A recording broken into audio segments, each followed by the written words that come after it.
Let me tell you about the old Blackwood place. It's not there anymore, not really, but people still talk, or they used to. My grandfather, a quiet man, not given to flights of fancy, swore he saw things out there, things that couldn't be explained. He worked the land, you see, the Blackwood farm, after the family left. Vanished, more like it.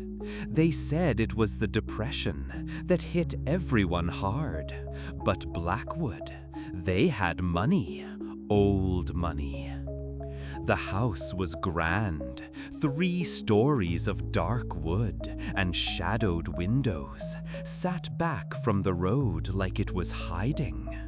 Even in daylight, it felt cold, unwelcoming, like something was watching you. My grandfather, he was just a young man then, hired to keep the fields going, tend to the livestock, what little there was left. He'd walk up to the house sometimes to collect his pay from Mrs. Blackwood, a thin woman with eyes that seemed to see right through you. Never smiled, never spoke much, just handed him the money and disappeared back into the shadows.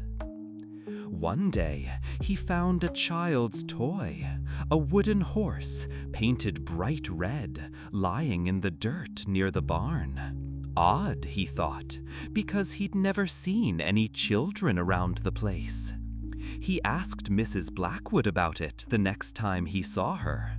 Her face, it didn't change, not really, but her eyes, they flickered, just for a moment, with something like fear. She took the horse, didn't say a word, and turned away. After that, things started to change.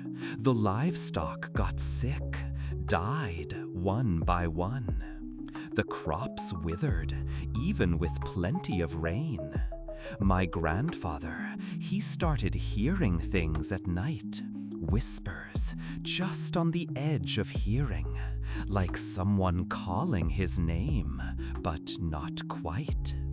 He tried to ignore it, told himself it was just the wind or his imagination, but the feeling that he was being watched, it never went away. Then came the fog, a thick, unnatural fog that rolled in off the fields, even on clear days. It clung to the ground, swirling around the house like a living thing.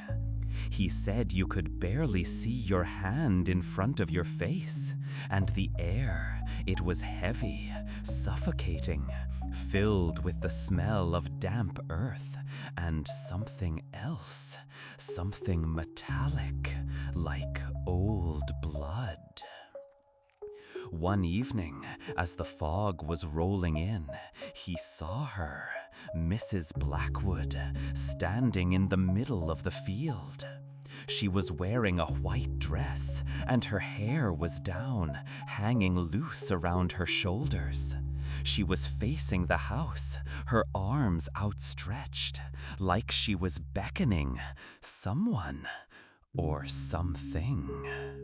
He called out to her, but she didn't respond, didn't even seem to hear him. He started to walk towards her, but the fog, it seemed to thicken around him, slowing him down, pulling him back. When he finally reached the spot where she had been standing, she was gone. The next morning, the house was empty. The Blackwoods were gone, vanished without a trace. The doors were unlocked, the furniture was still inside, but there was no sign of them. Just silence. And the fog, it lingered for days, clinging to the land like a shroud. My grandfather, he never spoke much about what happened out there at the Blackwood place. He just said that some things are best left undisturbed, that some doors are best left unopened. He left the farm soon after, couldn't stand being there anymore. He always seemed haunted by what he'd seen or thought he'd seen. They tore the house down years ago, said it was unsafe, an eyesore.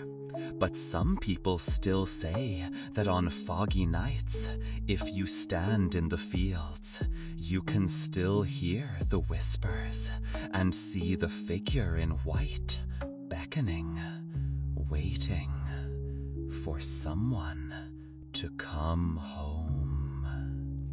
And the little red horse, well, some say it still turns up from time to time, a reminder that some debts don't fade, and neither do the stories.